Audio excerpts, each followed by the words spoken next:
Hello precious family, good morning. কেমন আছো তোমরা সবাই? আশা করছি সবাই খুব খুব ভালো আছো, সুস্থ আছো। Welcome back to my channel in the bong bang. বহুদিন পর আবার এই কথাটা বলতে পেরে খুব ভালো লাগছে, কারণ বহুদিন পর যেহেতু আমি তোমাদের সাথে একটা লং ভিডিও শেয়ার করছি।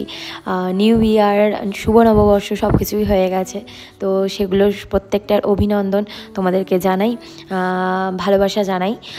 তো বহুদিন পর আবার একটা লং ভিডিও শেয়ার করছি। 2025-এ ফার্স্ট টাইম শেয়ার করছি, কারণ 2024-এর লাস্ট গনুর যে হসপিটালে অ্যাডমিট হয়েছিল সেই ভিডিওটা তোমাদের সাথে শেয়ার করেছিলাম। তো সেই পরিপ্রেক্ষিতে জানিয়ে রাখি, গনু এখন ভালো আছে, সুস্থ আছে। আর তারপরেতে আমাদের কলকাতাতে আরজি করে তিলোত্তমাকে নিয়ে সারা দেশে যা উত্থাল পাতাল হয়েছিল, তো সেই মুহূর্তে আমার মনে হয়নি তোমাদের সাথে কোনো রকম কোনো ভিডিও শেয়ার করা উচিত। তারপরেতে অনেক কিছু হয়ে গেছে, তো সেই জন্য আমি আর ভিডিওগুলো শেয়ার করতে পারিনি। আমার মোবাইলের কিছু স্টোরেজ ইস্যুও ছিল, তো তাই ভাবলাম যে আস্তে আস্তে ভিডিওগুলো শেয়ার করি, কারণ 2023 থেকে অনেকগুলো লং ভিডিও তোমাদের সাথে পেন্ডিং হয়ে আছে, সেগুলো তোমাদের সাথে আস্তে আস্তে শেয়ার করব। তো চলো আজকের ভিডিওটা শুরু করা যাক। আশা করছি থাম্বনেল দেখে তোমরা কিছুটা হলেও বুঝতে পেরেছো। তো আজকে তোমাদের সাথে একটা ছোট্ট গল্প শেয়ার করব আমার লাইফের। আজকে এই ছোট্ট গল্পটা তোমাদের সাথে শেয়ার করার রিজন হচ্ছে তোমরাও যাতে এই ব্যাপারটা নিয়ে একটু অ্যাওয়্যার হতে পারো। আর তাছাড়াও আজকে এই ছোট্ট গল্পটার মাধ্যমে তোমাদেরকে জানাবো, আজকে যদি এই জিনিসটা হতো তাহলে আমার লাইফটা পুরো স্পয়েল হয়ে যেত। তো যাই হোক, গল্পটা তোমাদের সাথে শুরু করি তাহলে। আজকে ভিডিওটা শুরু হওয়ার আগে একটা কথা বলে রাখি, এটা হচ্ছে 16 এপ্রিল আর 15 এপ্রিল নববর্ষের দিনকের ভিডিও। আমি এটা এতদিন পর ভিডিওটা আপলোড করছি, কারণ আমি নিজেও অসুস্থ ছিলাম। আমার গল ব্লাডারের অপারেশন হয়েছে। নেক্সট ভিডিওতে আমার গল ব্লাডারের অপারেশনের সমস্ত কিছু তোমাদের সাথে শেয়ার করব। তার আগে বলি গল ব্লাডার স্টোন অপারেশন হওয়ার আগের স্টোরিটা। তো চলো আমরা ফিরে যাই হচ্ছে 2022-এ। 2022-এ আমি যখন সেকেন্ডবারের জন্য প্রেগনেন্ট হয়েছিলাম, তখন আমার একটা আলট্রাসাউন্ডে ডিটেক্ট হয় কি আমার গল ব্লাডারে স্টোন আছে।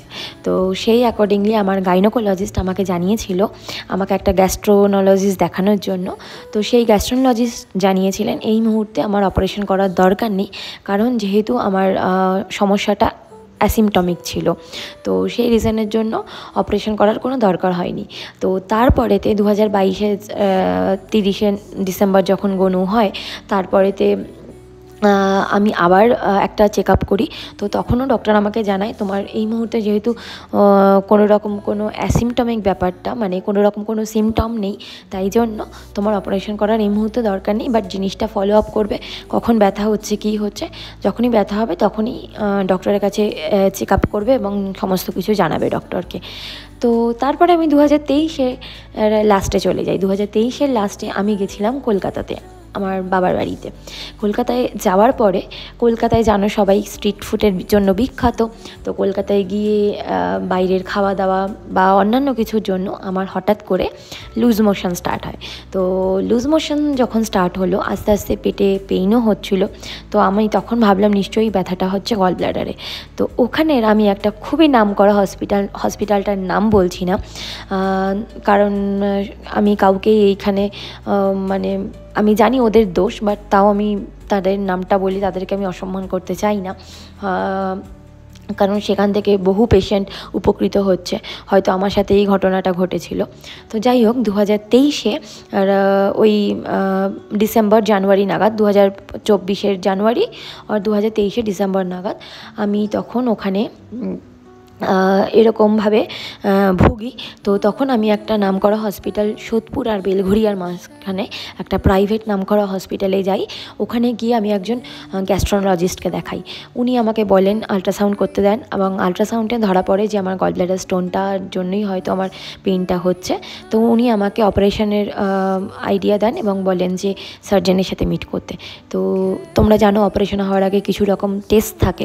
তো ওই সার্জন আমাকে বেশ অনেকগুলো টেস্ট করতে দেন।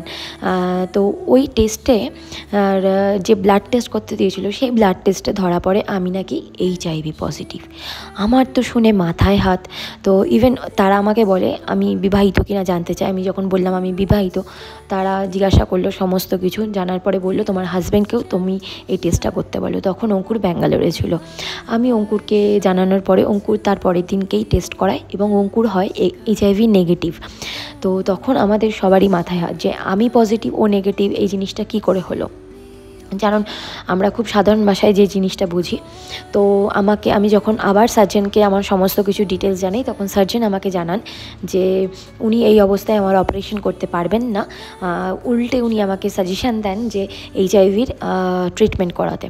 তো অঙ্কুরের কি মনে হয়েছিল, অঙ্কুর বলেছিল যে না, তুমি ওখানে কোনো রকম কোনো ট্রিটমেন্ট করবে না। বাই ফর্চুনেটলি ঠাকুর আমার সাথে ছিল। অঙ্কুর বলেছিল ওখানে কোনো ট্রিটমেন্ট করবে না, যা ট্রিটমেন্ট করানোর হবে আমি ব্যাঙ্গালোরেই করাবো তোমাকে।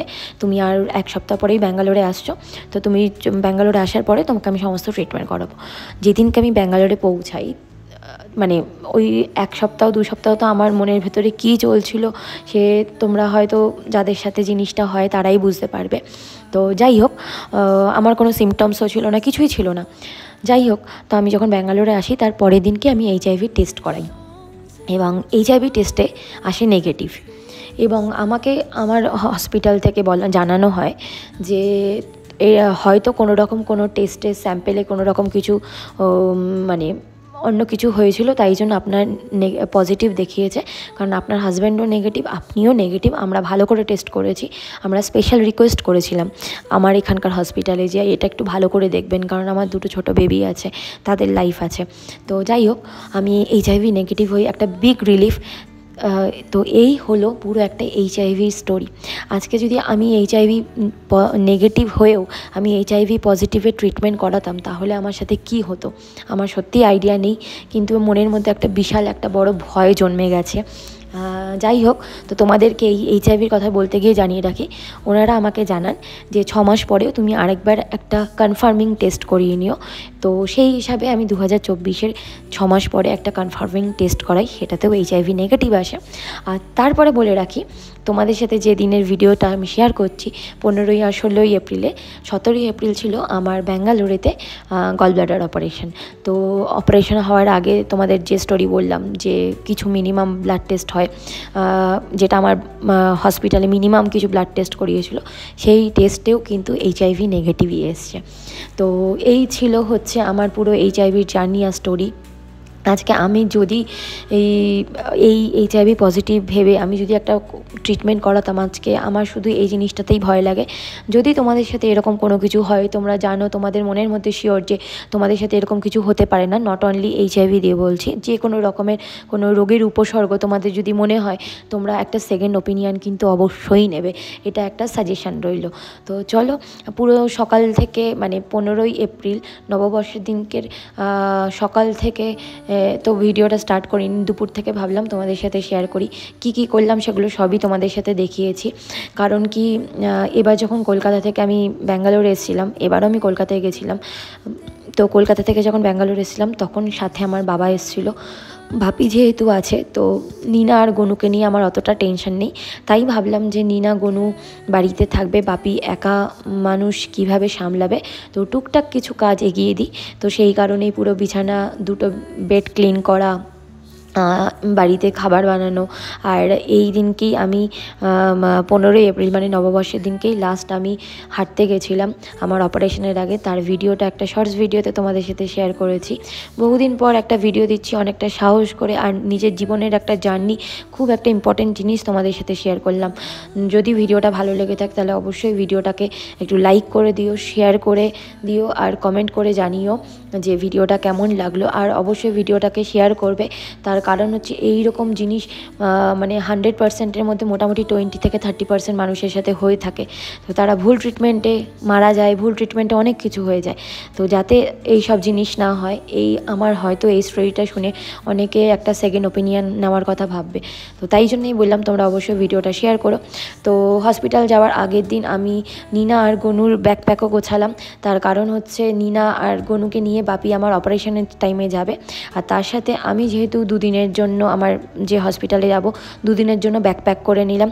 আমি প্রথমে এই ডাফেল ব্যাগটাতে গোছাচ্ছিলাম, এই ডাফেল ব্যাগটাতে স্পেস হচ্ছিল না পড়লে, পরে আমি আমার একটা ব্যাকপ্যাকে গুছিয়ে নিয়েছিলাম।